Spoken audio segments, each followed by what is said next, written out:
Today on Sand Custom Grooves.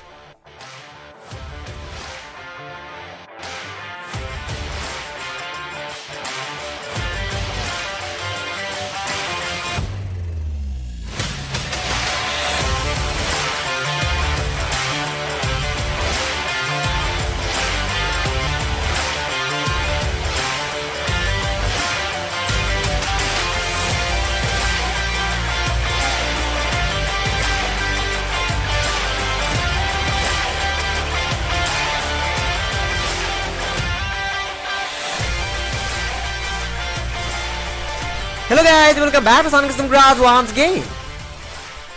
सो तकरीबन एक साल पहले मैंने एक 1990 शेवी कैप्रिस क्लासिक के एक हैंडमेड मॉडल तैयार किया था, जो कि स्टिल वेल काफी अच्छी कंडीशन में है। लेकिन मेरे ज्यादातर दूसरे मॉडल्स की ट्राई इस कार में भी कुछ माइनर इशूज है, जो कि आप धीरे वेल दिखाई देने लगा है। और उन सब इशूज के ऊपर वेल डिस्कशन करने के लिए आज मैंने ये वीडियो बनाया है। सो आज वीडियो में मैं आपको कोई भी रिव्यू नहीं दिखाने वाला, मैं आपको डायरेक्टली कार के साथ इन्फॉर्मेशन बता दूंगा और ये भी दिखा दूंगा कि फिलहाल कार कैसी कंडीशन में है। तो क्या आप इस कार को देखने के लिए तैयार हो? ओके, तो कार बस आने ही वाला है। 1, 2 and 3।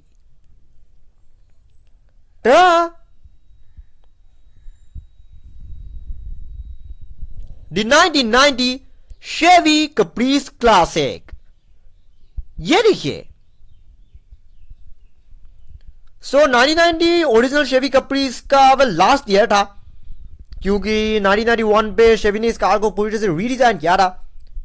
जिसके बाद कार का जो लुक था वो ऑलमोस्ट पूरी तरह से लगभग सेल्स हो गया था, जो कि वेल अच्छा था। मैं ये नहीं कहूंगा कि नया मॉडल बुरा है, लेकिन ओरिजिनल क्लासिक मॉडल का वेल बारी कुछ और था। 80s का आइकॉन जो कि लास्ट 1990 तक बनाया गया था। और मुझे कार काफ़ी पसंद है, क्योंकि फोर्ड क्राउन विक्टोरिया और शेवी कैप्रिस ये अमेरिका की कुछ लेजेंडरी कार्स में से एक है। ये जो मॉडल आप लोग देख रहे हैं, इस कार के पीछे वेल एक बहुत ही लंबा हिस्ट्री है। पहले भी ये सारे काम मैंने लगभग एक साल पहले कंप्लीट किया था, पर ये जो मॉडल है ये मैंने तकरीबन एक साल पहले रेडी नहीं किया था। ये कार मैंने ओरिजिनली 2019 में रेडी किया था। तब इसका कलर वेल येलो था और तब ये एक्चुअली में टैक्सी हुआ करता था। ये कार जो कि एक्चुअली में मेरे एक बहुत ही पुराने हैंडमेड मॉडल जो कि मैंने लगभग 4-5 साल पहले शायद बनाया था, उसके रिप्लेसमेंट के तौर पर बनाया था। शुरुआत में मैं उस कार को रिस्टोर करने वाला था, पर वो कार बहुत ज़्यादा बुरी कंडीशन में था और उसे रिस्टोर करना मुमकिन नहीं था। जिसके बाद मैंने 2019 में ये कार रेडी किया था। इसका कलर तब येलो था, साइड से मैंने कार को ब्लू बनाया था और रूफ में टैक्सी साइन जैसे कुछ चीज़ें भी था। लेकिन 2020 के शुरू तक मैंने कार को एक बहुत ही चीप क्वालिटी का एक मेकओवर किया था। चीप क्वालिटी का मेकओवर इसीलिए क्योंकि बिना कार के पैनल्स खोले ही मैंने कार को डायरेक्टली ब्लैक कलर में रीपेंट कर दिया था। जो पुरानी जो येलो कलर की जो कुछ वार्न रैपिंग था, मैंने डायरेक्टली उसके ऊपर ही पेंट कर दिया था, जिसकी वजह से कार बहुत ही अजीब सा दिख रहा था। और फिर उसके बाद मैंने 2020 के 20 तक कार को एक गोल्डन कलर का एक रैपिंग किया था। आप लोगों को यहाँ नीचे थोड़ी बहुत गोल्डन अभी नजर आएगा। लेकिन फिर उसके बाद मैंने कुछ दूसरे प्रोजेक्ट का काम शुरू कर दिया, जिसकी वजह से ये कार कभी भी कंप्लीट ही नहीं हो पाया और ये धीरे धीरे पड़े पड़े खराब होने लगा। फिर उसके बाद 2020 के एंड तक मैंने कार में ये सारे काम कंप्लीट किया। और ये वाला जो कि फिलहाल कार का अबाउट 4th मेकओवर है, और फिलहाल जो कार में होने वाला है वो एक्चुअल में 5th मेकओवर होगा। ऑफ कोर्स कार के ऊपर एक और मेकओवर होने वाले हैं। वैसे तो मैंने यही आखिरी मेकओवर के तौर पे रेडी किया था, लेकिन फिलहाल कार में कुछ प्रॉब्लम्स आ गया है जिन्हें वेल ठीक करने की जरूरत है। और इन सब चीज़ों को वेल अच्छी तरह से आप लोगों को दिखाने के लिए ही मैंने आज ये वीडियो बनाया है।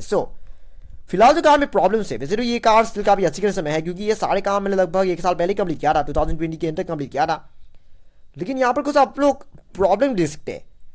मैंने मेजरमेंट के लिए जो कार्डबोर्ड में जो कुछ भी मार्किंग किया था, वो सारे मार्किंग आप वाल रैपिंग के थ्रू दिखाई देने लगा है। ये देख सकते हैं आप, ये सब देखिए कितनी बुरी तरह से नजर आ रहा है। और यहाँ बम्पर के इन कॉर्नर्स को देखिए, ये लाइन कितनी बुरी तरह से नजर आ रहा है। ये सब एक्चुअली में मेरे ही गलती की वजह से हुआ था। मैं आमतौर पर क्या करता हूँ, जो मेजरमेंट के लिए मैं जो परमानेंट मार्कर से जो कुछ भी मार्किंग करता हूँ वो मैं कार्डबोर्ड के पीछे के साइड में करता हूँ आमतौर पे। पर मैंने इस कार में गलती किया था, मैंने डायरेक्टली एकदम टॉप पार्ट में ही कर दिया था। लेकिन फिर उसके बाद मैंने वाल रैपिंग फिट कर दिया था, जिसकी वजह से वो सारे मार्किंग्स वेल तब दिखाई नहीं लगा था। लेकिन अब जैसे ही वाल रैपिंग पुराना होने लगा है, ये सारी मार्किंग्स जो कि फिलहाल आप दिखाई देने लगा है, जो कि बिल्कुल भी ठीक नहीं है, क्योंकि इसकी वजह से कार बहुत ही अजीब सा दिख रहा है। क्योंकि अगर आप लोग इस तरह की लाइन दिखाई देगा बॉडी के हर कॉर्नर्स पे, ये सब देखिए कितनी बुरी तरह से नजर आ रहा है। तो ये सब लाइंस वेल ये सब तो हर कोई देखकर समझ आएगा कि इस कार को हाथ से बनाया गया है। इन सब चीज़ों को एक्चुअली में ठीक करने के लिए मुझे पूरी कार को खोलना होगा, क्योंकि मैं इसके ऊपर डायरेक्टली वाल रैपिंग नहीं कर सकता। मुझे पुरानी रैपिंग को निकालना होगा। और साथ में कुछ बॉडी पैनल्स में भी थोड़ी बहुत प्रॉब्लम्स आया है, कुछ बॉडी पैनल जो कि एक दूसरे के साथ अच्छी तरह से मैच नहीं कर रहा है। और इस तरफ के पैनल में देखिए तो इस फेंडर में वेल काफ़ी सारे डेंट्स भी आप लोगों को नजर आएगा। ये वाला हिस्सा थोड़ी बहुत डेंट टाइप का है, सो बेसिकली ये सब चीज़ें ठीक करना होगा। और बाकी आप लोग यहाँ पर भी एक डेंट टाइप का एक चीज़ नजर आएगा। सो बॉडी को थोड़ी सी स्ट्रेट करने की ज़रूरत है। और क्योंकि बॉडी तो लाइन्स है, ये डोर लाइन्स जो मैंने डायरेक्टली फोल्ड करके बनाया था, पर ये फोल्ड करके बनाने की वजह से ये लाइन अब धीरे धीरे गायब होने लगा है। सो इन्हें भी फिर से रीडन करना होगा। सो ये डोर लाइन्स और बॉडी लाइन्स पे फिलहाल काफ़ी प्रॉब्लम्स है। और ऐसा लग रहा है कि मानो इस कार को वेल बहुत ही चीप तरीके से रिपेयर किया गया है, बिल्कुल वैसा लग रहा है। सो इसलिए इन सारी चीज़ों को ठीक करने की ज़रूरत है। सो फिलहाल जो मेरा प्यार है वो ये है कि ये सारे पुराने वाल रैपिंग वगैरह और जो कुछ भी ये सब पैनल्स वगैरह, और इसके रूफ में भी कोई एक्स्ट्रा पैनल नहीं है। सो ये वाल रैपिंग का जो कुछ भी जॉइंट वगैरह वो बहुत ही क्लियरली नजर आ रहा है। सो फिलहाल मेरा प्लान है वो ये है कि ये सारे पैनल्स और वाल रैपिंग कार से निकाल देना, विंडोज़ वगैरह बम्पर्स वगैरह सब कुछ निकाल देना।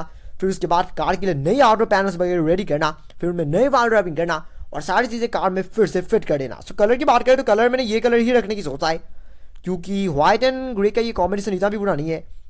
हो सकता है कि मैं इस बार रूफ टॉप को ग्रे करने के बजाय कोई और दूसरा कलर कर दूँ, पर अगर कलर व्हाइट करेंगे तो शायद वो ज़्यादा बेटर होगा। हो सकता है कि मैं कलर चेंज कर दूँ, क्योंकि मेरा आइडिया मतलब मेरा जो दिमाग होता है हमेशा नए नए आइडियाज आते रहते हैं। तो हो सकता है कि मैं इसका कलर चेंज कर दूँ, लेकिन फिलहाल तो मैंने कलर व्हाइट रखने की सोचा है।